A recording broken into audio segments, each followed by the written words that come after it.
beberapa waktu yang lalu saya tidak sengaja menemukan satu artikel tentang manuskrip naskah kuno yang tertulis tahun 1719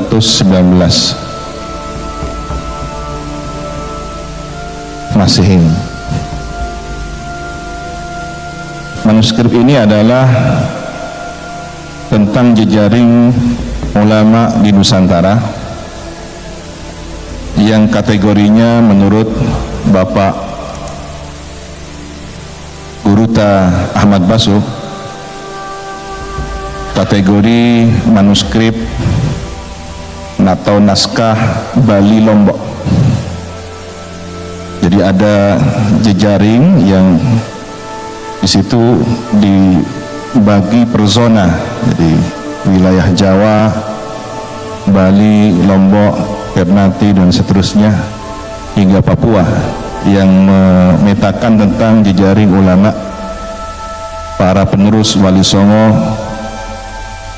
khususnya ulama dzurriyyah Rasulullah sallallahu alaihi wasallam. Yang cukup menarik kita pada kesempatan hari ini adalah tentang kegelisahan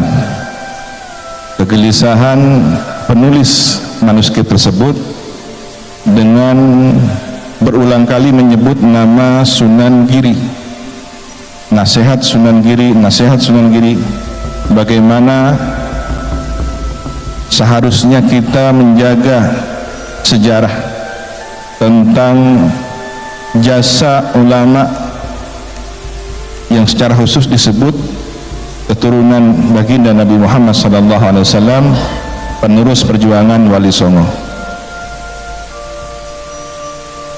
Di sini kami dapat membaca bahwa jejaring itu sudah terbangun sejak lama, yang kemudian dikokohkan, dilanjutkan kembali di era Hadratus Syekh Kiai Hasyim Asy'ari. Bagaimana beliau sangat rajin murasalah, koresponden dengan para tuan guru, para ulama di sini.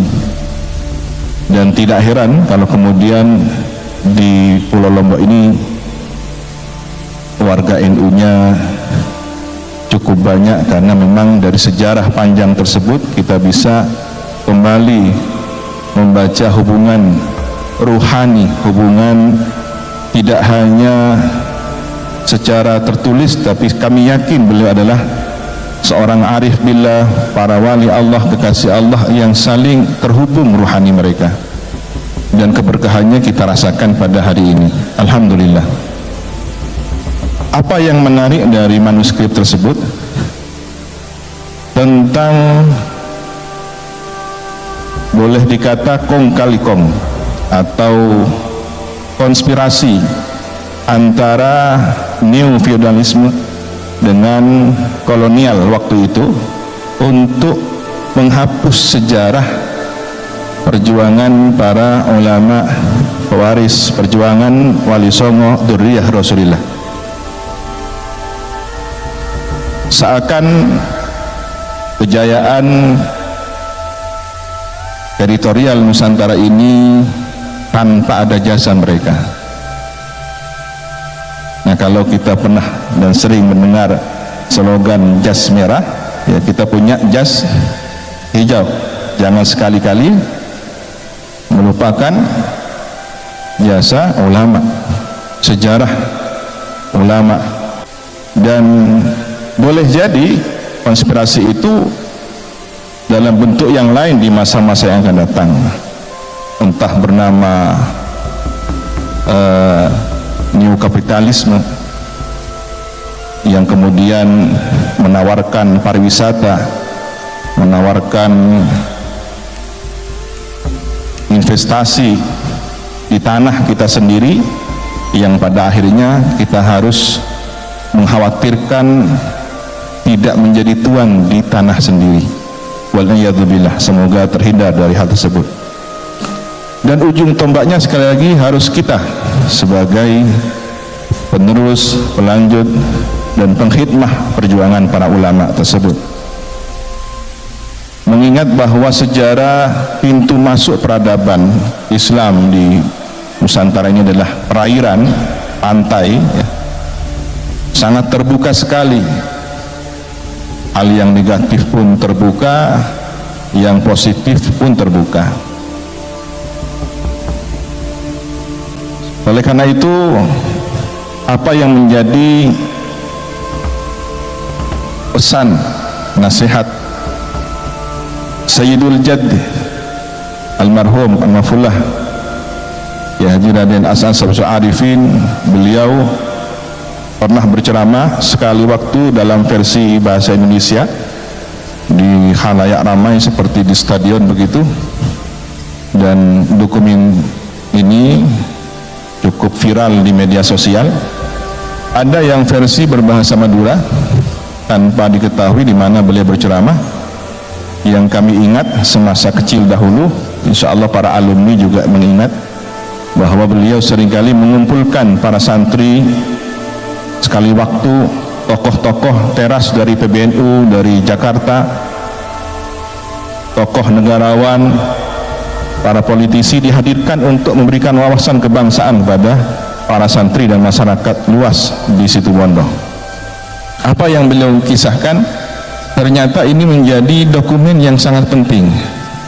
Dalam bahasa Madura beliau menyampaikan, engkau ki enak lembek, kok ki kanak mireng debuna para kiai sepuh. Saya ingat kecil dulu, semasa saya kecil dahulu, saya mendengar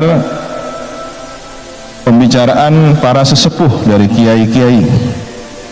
Nah, ini diduga beliau mendengarkannya semasa mondok di Syekhona Khalil Al-Bangkalani, karena di usia antara 7 hingga belasan tahun pernah juga beliau di Kiai Imam Tengkina. Nah, antara dua pesantren itulah beliau masa kecil hingga remaja berada di bimbingan tarbiyah para ulama al-amilin, al-arifin. Syekhuna Khalil seringkali didatangi para tokoh-tokoh ulama nasional. Sebelum tahun 24 ya, tahun 20-an pernah ada 60 ulama berkumpul di Surabaya menyampaikan kegelisahan ketika itu tentang fenomena yang ini sangat diduga kuat produk impor. Jadi Islam yang sengaja didesain oleh penjajah, oleh kolonial untuk menghancurkan akar keagamaan di Nusantara ini. Mereka dilarang untuk berziarah kubur, mereka dilarang untuk tawasul, mencium tangan para ulama, tabarukan. Kegelisahan itu tidak kemudian menemukan solusinya sampai 44 ulama bertemu di Bangkalan di Kiai Muntaha kalau tidak salah ingat. Nah, disitulah mungkin Kiai As'ad mendengarkan para sesepuh dari ulama berkisah adanya tulisan naskah kuno. Lagi-lagi ini manuskrip ya, karena kita sangat kehilangan tokoh-tokoh manuskrip. Padahal kalau melihat peradaban sastra di awal itu, bagaimana kemudian para pelajar dari berbagai agama di Nusantara ini, baik di tanah Jawa, di Bali, di Lombok, belajar menulis pekon. Bagaimana kemudian mereka menerjemahkan Bismillahirrahmanirrahim dengan sang sekerta Ono Coroko. Jadi tradisi tulis menulis, tradisi keilmuan ini mewarnai kehidupan para ulama, para dai-dai kita di masa itu. Apa yang tertulis, kata Kiai As'ad mengutip diskusi para kiai sepuh, bahwa Sunan Ampel Raden Ahmad rahmatullah semasa mengaji bermukim atau mondok di kota Madinah kira-kira 4 abad yang silam ya, karena beliau seusia Imam Abdullah bin Alawi Al-Haddad Sahibur Ratib, yang saya berterima kasih ratibnya dibaca di kantor PWNU ini sehingga menjadi tambahnya nilai rohani spiritual para pengurus dan seluruh warga NU khususnya di NTB. Mudah-mudahan istiqomah. Nah, ternyata Sunan Ampel ini semasa mengaji di Madinah, beliau mendapatkan suatu karamah, bisa muwajahah, berdialog langsung dengan baginda Rasul Sallallahu Alaihi Wasallam, yang beliau mewasiatkan, bawalah ajaran Islam ahli sunnah wal jamaah ini ke negeri Kiai Asad, sebutnya Indonesia. Nah, saya tidak tahu pasti apakah di manuskrip itu, naskah itu tertulis Indonesia ataukah riwayat bil makna dari Kiai Asad. Boleh jadi kedua-duanya. Jika kemungkinan yang pertama itu adalah lafadz dari Rasulullah, berarti Rasulullah sudah menyebut Indonesia kepada Sunan Ampel. Jika itu adalah riwayat bil makna, teritorial Nusantara adalah bagian dakwah yang sudah mendapatkan natrah Rasulullah, sudah dipandang oleh batin Rasul, sehingga Sunan Ampel ditugaskan untuk menyampaikan ajaran ahlu sunnah jamaah di negeri ini. Oleh karena itu, merawat ajaran yang telah disampaikan oleh para sunan, para wali songo ini, hingga diteruskan oleh para ulama, para kiai, tuan guru hampir di seluruh pelosok negeri ini, adalah amanat baginda Rasulullah Sallallahu Alaihi Wasallam. Ada 4 riwayat hadis tentang melihat Nabi, ya, man ra'ani faqad ra'ani, man ra'ani fil manam faqad ra'ani fil yaqadah, dan beberapa riwayat lainnya yang menyatakan bahwa akurasi dari validitas tentang hadis melihat Nabi ini adalah benar. Ini perlu disampaikan bagi yang tanya dalil, kan begitu ya, apa dalilnya, kan gitu. Kalau yang hadir ini insya Allah tidak perlu dalilnya, karena ulama kita sudah dalil, tuan guru kita sikapnya saja sudah dalil. Tapi ini sebagai hujah kita bahwa apa yang menjadi catatan manuskrip itu ternyata memiliki dalil yang kuat, dan itu tercatat di Keraton Cirebon yang disalin dalam bahasa Sanskerta di Keraton Yogyakarta, mungkin juga di Leiden atau di beberapa perpustakaan di luar negeri lainnya. Nah, ini yang kita kehilangan akar sejarahnya, sehingga kadang-kadang hari ini para warga NU begitu ditanya, apa dalil kamu mengamalkan ini dan itu dan semacamnya, ya karena kita tidak biasa membantah dan tidak terbiasa panjang lebar tentang dalil, ya sudah ikut tuan guru, ikut kiai, yang itu mudah diancam, mudah dipatahkan oleh mereka sedikit-sedikit dengan dalih kullu bid'atin dhalalah. Padahal mungkin yang hafalnya hanya hadis itu saja, tetapi bisa menghabisi kader-kader muda kita yang lemah. Nah, ini titip, mudah-mudahan sejarah ini bisa dibukukan dengan baik dan terus disampaikan. Saya tidak bosan-bosan di berbagai forum ke-NU-an untuk menyampaikan kisah ini. Nah, Kiai As'ad juga pernah menyampaikan di hadapan para santri tentang kalimat khittah ma'hadiyah. Jadi beliau tidak hanya mempopulerkan khittah NU yang kembali kepada khittah di mana telah pernah dituliskan oleh Hadratus Syekh dalam risalah Ahli Sunnah wal Jamaah. Beliau dengan tulisan tangannya sendiri menuliskan Khittatus Salaf. Jadi khittah ini adalah khittah salaf, kembali kepada ajaran salafus saleh, sahabat, tabi'in, ya, tabi'in yang seluruhnya bersumber dari baginda Nabi Muhammad SAW. Maka kitalah yang seharusnya lebih bangga menyebut salaf, bukan yang membawa nama manhaj salaf, kan begitu. Biasanya yang suka mengaku-ngaku bukan pemiliknya, tetapi yang biasa-biasa yang justru mengamalkannya. Kitalah yang mengikuti manhaj salaf. Kitalah yang seharusnya bangga dengan ajaran para masyayikh kita, ulama kita, telah bersanad silsilah keilmuan akidah kita kepada para salafus saleh. Alhamdulillah, catatan sejarah ini harus diabadikan, didokumentasikan dengan baik. Manuskrip ini harus terawat, ya.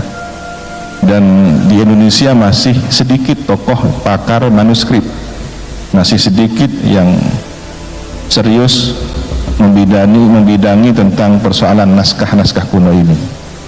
Alhamdulillah, beberapa pesantren sudah merintis kajian-kajian manuskrip tersebut, dan seharusnya Lombok ini juga punya ada pengkayaan keilmuan yang berasal dari manuskrip, karena ternyata tercatat tadi naskah kuno Bali Lombok mencatat peristiwa tentang konspirasi antara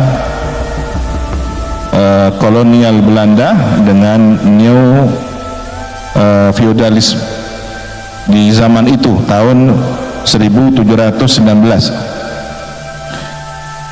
Kenapa kita harus kembali kepada sejarah? Karena akalnya semesta ini adalah sejarah. Kalau kita ingin karakter seseorang mengetahui, kita kan perlu melihat kurikulum vitae-nya. Dia sekolah di mana, pendidikannya di mana, sepanjang sejarah dia, riwayat akademiknya dapat kita baca, ya. Sehingga apakah nanti akan menjadi pengurus NU yang benar NU, atau pernah mau jadi Muhammadiyah tapi gagal, yang gitu ya. Nah, ini untung tidak terungkap ya kurikulum vitae-nya. Alhamdulillah diselamatkan oleh NU dia. Ya, begitulah pentingnya kita melihat akal sejarah dari catatan-catatan naskah para ulama kita. Oleh karena itu, kita seharusnya berbangga, bersyukur atas nikmat ajaran yang telah diwariskan dari para masyayikh kita, muassis Jamiah Nahdlatul Ulama ini. Teruslah kita mengkaji kitab-kitab beliau, dan hari ini informasinya akan dimulai pembukaan pengajian kitab. Kitabnya belum ditentukan.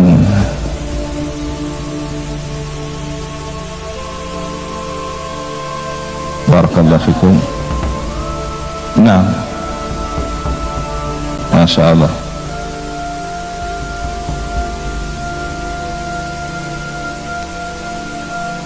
Barakallahu fikum. Dan itu entah ini janjian atau bagaimana, sekarang di mana-mana marak sekali.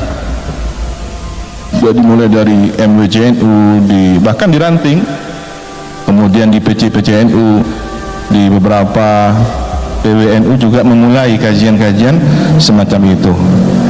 Apakah ini tanda-tanda satu abad NU kembali kepada kejayaannya? Sanu'iduha siratahal ula. Ketika tongkat sudah kembali dari perubahan mukjizat ular menjadi tongkat kembali, maka kita berharap NU kembali pada hakikat perjuangannya. Amin ya rabbal alamin. Alhasil, marilah kita menjadi pengkhidmah. Kalau dulu guru kita, orang tua kita membawa tongkat dan tasbih, maka hari ini kita membawa Nahdlatul Ulama sebagai organisasi perjuangan yang memiliki nilai spiritualitas seperti tasbih, dan nilai organisasi seperti tongkat. Barakallahu fikum wa dumtum fi khairin. Al-afwa minkum. Allahumma hdina siratal mustaqim.